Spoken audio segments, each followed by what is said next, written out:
መረጃዎች በሙሉ እጃችን ላይ እንዳሉ ለማሳየት ነው እንቅስቃሴው። በፍጹም በይፋ ሲመጡ በይፋ መምጣት ነው። አሁን ይውላችሁ ግልጽ አድርገው በቃ ይሄ ነው አቋማችን ብለው ከመጡ ችግር የለም። በቃ ለይተዋል። የሚቀበል ህዝብ ይቀበላቸው፣ የማይቀበል አይቀበላቸውም። አሁን መጀመሪያም ያለው ይሄን ነው። በአማራ ህዝብ ግን እንዳትከለሉ ነው። አጌንስት የአማራ ኢንተረስት ነው የመጣችሁት፣ አትከለሉ ነው። ግልጽ ባለ መንገድ ነው እየተናገረን ያለ ነው። በሁለት መንገድ አጣብቂኝ ውስጥ እየከተቱ ቅድም ሰምታችኋል አይደል ሲባል እንዴ አንደኛው ይነሳና እዚህ ያብራራውላችሁ ነገር እኮ ነው እዛ ጋር ማነቂያ ሆኖ የምታገኙት። አይ አማራው ለብቻው ታግሎ ያውም አስቡት ህልውናውን ለማስጠበቅ ታግሎ አዲስ አበባማ ለብቻው ሊገባ አይገባም ይላል ማለት ነው የምትለው ሰውዬ አጋርህ ይልማ መርዳሳም ልክ አንተ እንደምትለው ነው የሚለው። ኦሮሚያን አልፎ አዲስ አበባ የሚገባ የሚባል የለም ይላል ይልማ መርዳሳ።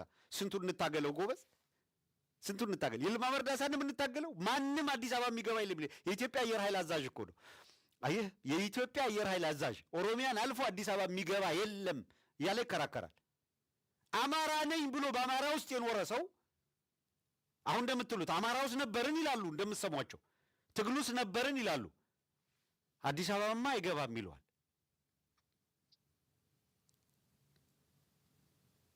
ከኢትዮጵያ ማስወጣዋ እንደዛ ከሆነ አዲስ አበባ የተለየች አይደለችም ከኢትዮጵያ። አማራ ኢዝ ኤቭሪዌር። የት ነው አይገባ የምትለው? የሚመጣው የወረዳ አመራሩን ስልጣን ሊቀማ አይደለም እኮ።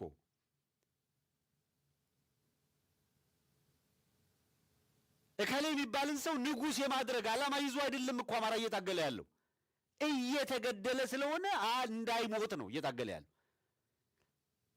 እንዳይሞት የሚሆነውና ዋስትናው የሚጠበቀው ደግሞ የሚገለው አካል ስልጣን እንዳይኖረው መግደያ እጁ ላይ እንዳይኖር ማድረግ ሲችል ነው አይደለም እንዴ?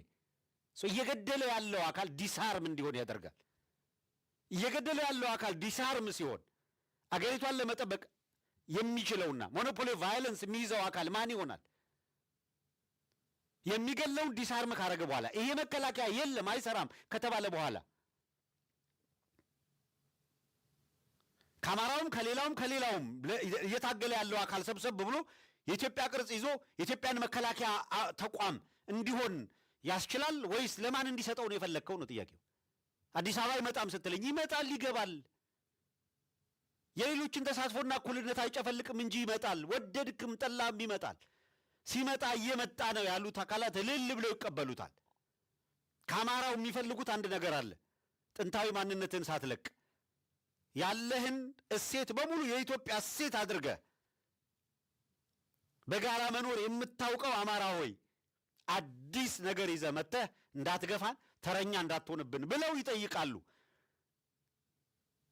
ስጋታቸውን ይቀበላል። የትኛውም የአማራን ትግል አፋብን ብቻ አታድርገው ነው የምልህ።